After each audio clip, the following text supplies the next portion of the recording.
This channel does not promote any violent, harmful, or illegal activities. All content provided by this channel is meant for an educational purpose only. এগুলো একটু ওরা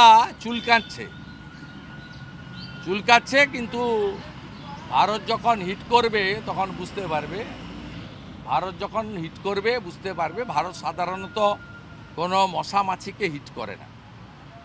এবং আমি গতকালও বলেছি, আমি স্বামী বিবেকানন্দের বাড়ির সামনে দাঁড়িয়ে বলেছি, বাবুঘাটে দাঁড়িয়ে গঙ্গাসাগর যাত্রীদের রওনা করার সময় বলেছি, আজও বলছি, ওই 60-70 সালে পুরনো ভাঙা ট্যাঙ্ক দিয়ে এখন যুদ্ধ হয় না, বন্দুকে যুদ্ধ হয় না, ম্যান পাওয়ার লাগে না। ভারতের কাছে এত উন্নত প্রযুক্তির ড্রোন আছে যেটা কলকাতা থেকেই ওখানে আপনার ভালো উত্তর দেওয়া যায়। বাংলাদেশের স্বরাষ্ট্র উপদেষ্টা বলছে যে বিএসএফকে কাঁটাতার দিতে দেওয়া যাবে।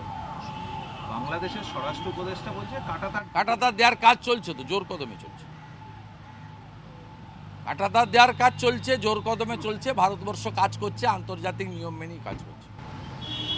আপনি গতকাল জ্যামার নেই রাজ্যের জেলগুলোতে বলছিলেন, রাজ্য সরকার স্থির করেছে যে অত্যাধুনিক জ্যামার বসানো হবে যাতে 5G 4G ফোন আটকানো যায়। এই মুহূর্তে যা জ্যামার রয়েছে তা দিয়ে 2G ফোন আটকানো যায়।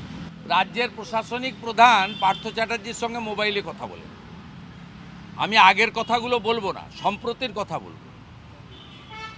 এবং তিনি যেদিন চান বেলের মোরব্বা খান, যেদিন চান খাসির মাংস খান। গত অষ্টমীতে লুচি ছোলার ডাল খেয়েছেন।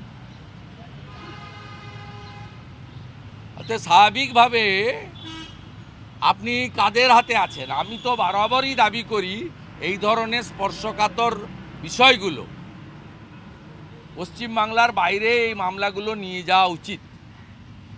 তারা তদন্তকারী সংস্থা চার্জশিট দিয়েছেন, কনভিকশন করাতে চান, তাদেরকে আমি অনুরোধ করব এই মামলাগুলো সুপ্রিম কোর্টে গিয়ে বলে পশ্চিমবঙ্গের বাইরে নিয়ে যান।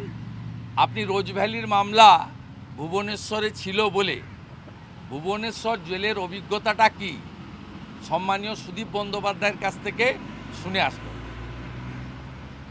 তিনি হসপিটাল এবং ভুবনেশ্বর জেল মিলে 4 মাস ছিলেন। তা সুদীপদা জানে দুঃখ যন্ত্রণা আর জেল কাকে বলে। জেল কাকে বলে এটা শাহজাহান, পার্থ চ্যাটার্জি, জ্যোতিপ্রিয় মল্লিক এরা জানে না। জেল কাকে বলে কিছুটা অনুব্রত মণ্ডল জানে। তিনি তিহার জেলে ছিলেন, সেই জন্য তিনি রাজনীতি করুন, কোনো সমস্যা নেই। কিন্তু তার জেলে যাওয়ার আগের ভাষা আর এখনকার ভাষার মধ্যে অনেক তফাৎ আপনারা বুঝতে পারছেন। সুদীপদার ভাষার মধ্যেও আমরা তফাৎ দেখি পার্লামেন্টে, অনুব্রত মণ্ডলেরও আগের ভাষা এখনকার ভাষার মধ্যে তফাৎ দেখি। কারণ একজন ভুবনেশ্বর, আরেকজন তিহার জেল থেকে ফিরে এসেছেন। আর এই জেলে যারা থাকেন তারা বেরিয়ে এসে, যেমন জীবনকৃষ্ণ সাহা, যেমন মানিক ভট্টাচার্য, তাদেরও আমরা দেখছি কিভাবে নির্লজ্জের মতো মুখে মাস্ক না লাগিয়ে হনন করে ঢুকছেন আর বেরোচ্ছেন। আমার স্ট্যান্ডিং কমিটিটা কোথায় আছি সেটা খোঁজ নিচ্ছেন।